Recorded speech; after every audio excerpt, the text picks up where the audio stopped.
നമസ്കാരം, സുരേഷ് ക്ഷേത്രമാണ്. അപ്പോൾ നമ്മുടെ ഗ്രീൻ മീഡിയ വിഷൻ ചാനലിന്റെ വനക്കാഴ്ചകളുടെ കൂട്ടത്തിൽ നമ്മളെപ്പോഴും വാർത്ത ഇറങ്ങുന്ന ചാരിയക്കരയിൽ ആനകൾ ഇറങ്ങുന്ന ഗ്രാമം.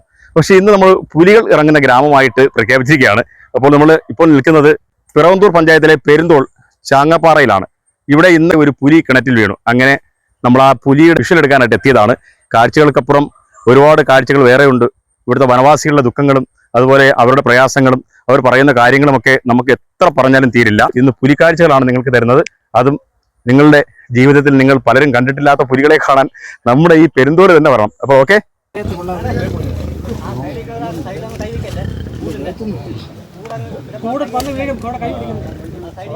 കൊല്ലം ജില്ലയിലെ പത്തനാപുരം താലൂക്കിലെ പിറവന്തൂർ പഞ്ചായത്തിലെ പെരുന്തോൾ ചാങ്ങാപ്പാറ സിബിയുടെ വീട്ടിലെ കിണറ്റിലാണ് പുള്ളി വീണത്. പുലർച്ചെ വീട്ടുമുറ്റത്തെ ചുറ്റുവട്ടമില്ലാത്ത കിണറ്റിൽ വീട്ടുകാർ വെള്ളം കോരാൻ എത്തവേ കിണറിൽ നിന്ന് ശബ്ദം കേട്ടതിനെ തുടർന്നാണ് പുലിയെ കണ്ടത്. തുടർന്ന് വീട്ടുകാർ സമീപവാസികളോട് പറഞ്ഞതിനെ തുടർന്ന് ഫോറസ്റ്റുകാരെ വിവരമറിയിക്കുകയായിരുന്നു.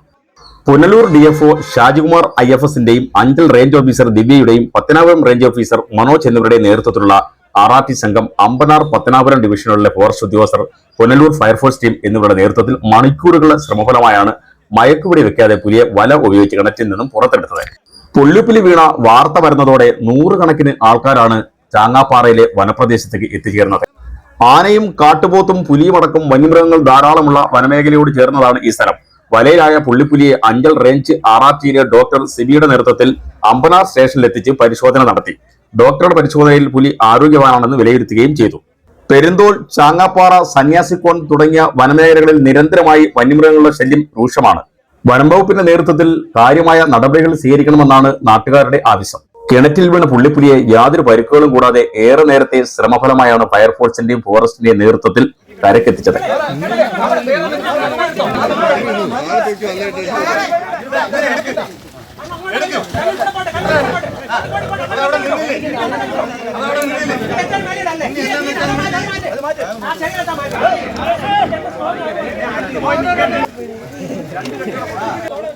വെള്ളം കുറവാണ്.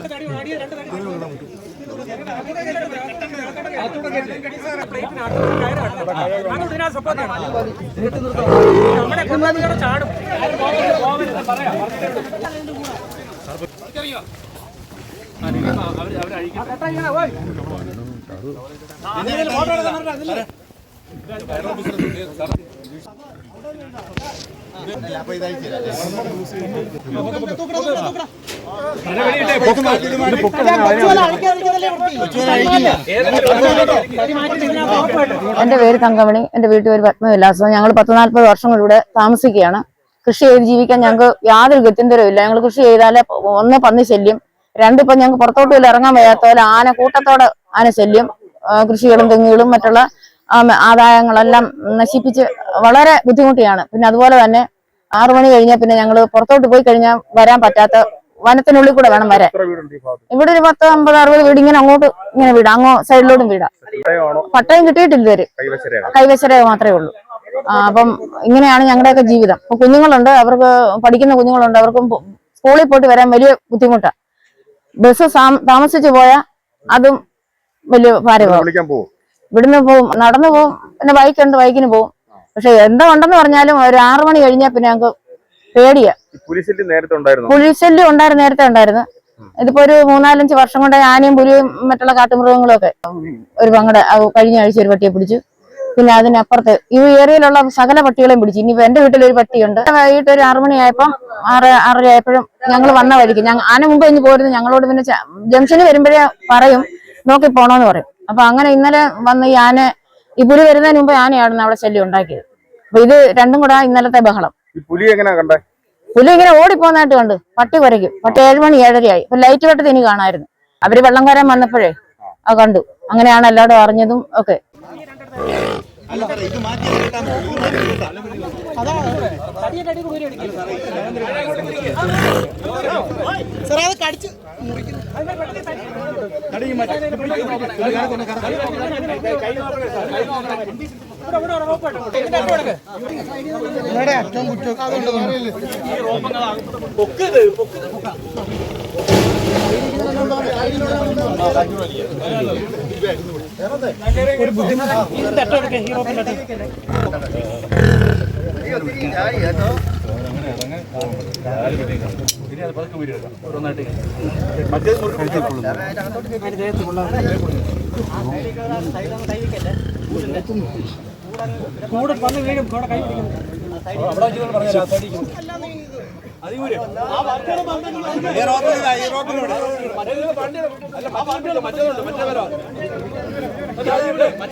എൻ്റെ പേര് കറവൂറൽ വർഗീസ്, CPM പഞ്ചായത്ത് സെക്രട്ടറിയാണ്. പിറവന്തൂർ പഞ്ചായത്തിലെ പെരുന്തോൽ വാർഡിലെ ചാങ്ങപ്പാറ ഈ മേഖല അടക്കം കിഴക്കൻ മലയോര മേഖലയിൽ പുനലൂർ പത്തനാപുരം റേഞ്ച് ഓഫീസുകളുടെ ഫോറസ്റ്റ് ഡിവിഷന്റെ കീഴിലുള്ള പ്രദേശമാണ്. 77 മുമ്പേ ഇവിടെ ആളുകൾ കുടിയേറുകയും അതുപോലെ തന്നെ താമസിച്ചു വരികയും ചെയ്ത സുഖജീവിതം നടത്തിക്കൊണ്ട് മേഖലയായിരുന്നു. കൃഷിയും അതുപോലെ തന്നെ മൃഗങ്ങളെയൊക്കെ വളർത്തി ഉപജീവനം നടത്തിക്കൊണ്ട് നാടാണ്. പക്ഷേ ഇപ്പോൾ കൃഷിയെല്ലാം പൂർണ്ണമായി നശിക്കുകയാണ്. വന്യമൃഗങ്ങൾ ഇറങ്ങിയിട്ട് നമ്മുടെ നാട്ടുമൃഗങ്ങളെ ആക്രമിക്കുകയും കൊല്ലുകയും ചെയ്യുന്നതിന്റെ ഭാഗമായിട്ട് അവിടെ ആ വരുമാന മാർഗം നഷ്ടപ്പെട്ടു. പശു അതുപോലെ തന്നെ ആട് തുടങ്ങിയ എല്ലാം പുലിയും ഈ കടുവയും ഒക്കെ തന്നെ പിടിക്കുകയാണ്. ഇവിടെ കാട്ടുപോത്തെ, പുലിയെ, കടുവയെ, അതുപോലെ ആന, ഈ പറയുന്ന എല്ലാ തരത്തിലുള്ള വന്യമൃഗ ശല്യങ്ങൾ നേരിടുന്ന സ്ഥലമാണ്. ഇപ്പോൾ ഉപജീവന മാർഗം ഇല്ലാത്ത അവസ്ഥയിലാണ് ആളുകൾ. പലപ്പോഴും അവരുടെ ജീവൻ തന്നെ അപകടത്തിലാണ്. ഇപ്പോൾ രാത്രി കിടന്നുറങ്ങിയാൽ രാവിലെ എണ്ണിക്കാൻ കഴിയും എന്നൊരു വിശ്വാസം ഇല്ലാത്ത രൂപത്തിലാണ് ആളുകൾ. അല്ല, കുട്ടികളെ സ്കൂളിൽ വിടാൻ കഴിയുന്നില്ല, അതെല്ലാം ഉണ്ട്. പക്ഷെ ഫോറസ്റ്റുകാരുടെ പരിമിത സംവിധാനത്തിനിടയിൽ ഇതൊന്നും പരിഹരിക്കപ്പെടാൻ വേണ്ടി കഴിയുന്നില്ല. ഒന്ന്, ഈ മേഖലയിലെ സോളാർ സംവിധാനം മെച്ചപ്പെടുത്തുകയും അതുപോലെ ജനവാസ മേഖലയും വന്യമേഖലയും രണ്ടായിട്ട് തരംതിരിക്കുകയും കിടങ്ങുകൾ കുറച്ചെടുക്കുന്നു. പക്ഷേ ഇതൊന്നും പൂർണ്ണ കിടങ്ങുകൾ ആനയ്ക്ക് സൗകര്യമാണെങ്കിലും പുലി പോലെയുള്ള ജീവിക്ക് വാദമല്ല, അതിന്റെ പൂച്ചയെ പോലെല്ലാം പറന്നു കയറുന്ന സാഹചര്യം ഉള്ളതുകൊണ്ട് ഈ പുലി ജനവാസ മേഖല ഭയങ്കരമായിട്ട് ശല്യം ചെയ്യണം. അത് നാട്ടിലെ ആളുകൾ ഇതിനെല്ലാം ഓടിക്കുന്നതിന് ഉപയോഗിക്കുന്നതിന് ഒരു പ്രധാന കാര്യം പട്ടിയെ വളർത്തിയാണ്. പക്ഷേ പുലിയുടെ ആഹാരമാർഗം പട്ടിയാണെന്നുള്ളതുകൊണ്ട് പട്ടിയെ വളർത്താൻ ആൾക്ക് പേടിയാണ്.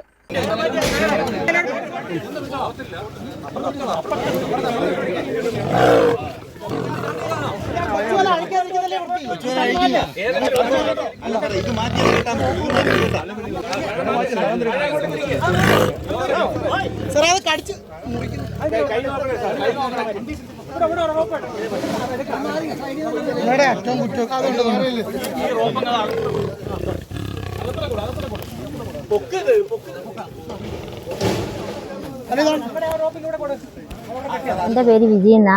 പിന്നെ ഇവിടെ ആനയും പുലിയും കാട്ടുപോത്ത് എല്ലാ മൃഗങ്ങളും ഉണ്ട്. ഞങ്ങൾക്ക് ഇവിടെ ഭയങ്കര ബുദ്ധിമുട്ടാണ്. ഞങ്ങളുടെ കുഞ്ഞുങ്ങളെ സ്കൂളിൽ വിടാനോ ഞങ്ങൾക്ക് ജോലിക്ക് പോകാനോ വളരെയധികം ബുദ്ധിമുട്ടാണ്. പെട്ടവർ ഇതിനുള്ള നടപടികൾ എടുക്കണം. ഞങ്ങൾ കുറെ കുടുംബക്കാർ ഇവിടെ താമസമുണ്ട്. ഞങ്ങൾ ഒറ്റപ്പെട്ടോണം ഇവിടെ കിടക്കുന്നവരാ. വോട്ടിന് മാത്രം വന്ന് കയറുന്നവരുണ്ട്. കുറെ പേര് വരും, വന്ന് വോട്ടിന്റെ സമയമാകുമ്പോൾ അത് തരാം ഇത് തരാന്ന് പറഞ്ഞ് വാഗ്ദാനങ്ങൾ തന്നവർ മാറും.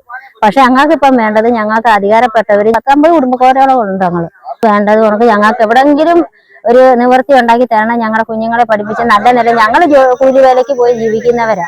പക്ഷെ ഞങ്ങളുടെ കുഞ്ഞുങ്ങൾക്ക് നല്ല വിദ്യാഭ്യാസവും നല്ല കഴിവുള്ള മക്കളാണ്. ഞങ്ങൾ അതേ കണക്കാണ് കഷ്ടപ്പെട്ട് വളർത്തുന്നത്. അന്നേരം അവർക്ക് നല്ല പഠനത്തിൽ ഞങ്ങൾക്ക് ഒരു ഇത് ആക്കി എടുക്കണമെങ്കിൽ ഞങ്ങൾക്ക് ഇവിടുന്ന് പുറത്തോട്ട് മാറിയെങ്കിലേ ഒക്കത്തുള്ളൂ. ഇവിടെ താമസിക്കുന്ന ഏകദേശപ്പെട്ടവരെല്ലാം വാടകയ്ക്ക് അവിടെ ഒക്കെ പോയി താമസിക്കുക. എന്താ വെച്ചാൽ അവനവന്റെ കുഞ്ഞുങ്ങളുടെ വിദ്യാഭ്യാസത്തിനനുസരിച്ച് അവർ പോയി മാറിപ്പോകുന്നത്. പക്ഷെ ഞങ്ങൾക്ക് അതുകൊണ്ട് കാണണമെങ്കിൽ ഞങ്ങൾക്ക് വാടകയ്ക്ക് പോയി കൊടുക്കാൻ പൈസ ഇല്ലാത്തതുകൊണ്ട് ഞങ്ങൾ ആനയെ പോലും ഒരു ഉറക്കം പോലും ഇല്ല ഞങ്ങൾക്ക് രാത്രി. പകലും ആനയാ. പിന്നെ കൊള്ളാം, മനുഷ്യരെയൊക്കെ ഓടിക്കും. ഇത്രയും പെട്ടെന്ന് ഞങ്ങൾക്ക് റോഡ് വരും. പിന്നെ ഒന്നും അതല്ല, ഞങ്ങൾ ഇവിടുന്ന് മാറ്റുന്നതാണ് നല്ലത്. ഇപ്പൊ ഞങ്ങൾക്ക് ആനശല്യം, പുറത്തോട്ട് ജോലിക്ക് പോകാൻ പറ്റത്തില്ല. 6:30 മുന്നേ വീട്ടിലെ ആണുങ്ങൾ പണിയും കഴിഞ്ഞ് വീട്ടിൽ എത്തിയിരിക്കും. എന്താണെന്ന് വെച്ചാൽ പിന്നെ നമുക്ക് പുറത്തിറങ്ങാൻ ഒക്കത്തില്ല. രാത്രി ഒരു അസുഖമായി കഴിഞ്ഞാൽ പുറത്തു കൊണ്ടുപോകാൻ പാടാം. ഇതൊക്കെയാണ് വനവാസികൾ അനുഭവിക്കുന്ന ദുരിതങ്ങൾ. അതവർ നേരിട്ട് പറഞ്ഞു കഴിഞ്ഞു. ഒരു പുലിയെയോ ഒരു ആനയെയോ ഒരു കടുവയെയോ പിടിച്ചിട്ട് കാര്യമില്ല. നിരവധി വന്യമൃഗങ്ങൾ ഇങ്ങനെ ഓരോന്നായി അവരുടെ വീടുകളിലേക്കും വീടിന്റെ പരിസരത്തേക്കും എത്തുമ്പോൾ അവരുടെ ജീവിതം അത്ര സുഖകരമല്ല. ഓരോ പ്രാവശ്യവും വനവാസികൾക്ക് നിരവധി വാഗ്ദാനങ്ങൾ ഇലക്ഷൻ അടുക്കുമ്പോൾ ലഭിക്കും. പക്ഷേ അതൊന്നും പ്രാവർത്തികമാകുന്നില്ല. ചെറിയ ചെറിയ ആവശ്യങ്ങൾ മാത്രമാണ് വനവാസികൾ പറയുന്നത്. ചാങ്ങാപ്പാറയിൽ നിന്നും പിടിച്ച പുള്ളിപ്പുലിയെ ഗവിയിലെ കക്കി വനപ്രദേശത്തിന്റെ പരിസരത്ത് തുറന്നുവിടുകയും ചെയ്തു. വന്യമൃഗങ്ങൾ ഇറങ്ങുന്ന വനഗ്രാമങ്ങളുടെ കാഴ്ചയുമായി ഗ്രീൻ മീഡിയ വിഷൻ ചാനൽ ഇനിയും നിങ്ങളുടെ വിരൽത്തുമ്പിലേക്ക് എത്തും. ഗ്രീൻ മീഡിയ വിഷൻ യാത്രകൾ അവസാനിക്കുന്നില്ല, യാത്രകൾ തുടർന്നുകൊണ്ടേയിരിക്കും. പ്രേക്ഷകരുടെ വിലയേറിയ അഭിപ്രായങ്ങളും നിർദ്ദേശങ്ങളും അറിയിക്കുക.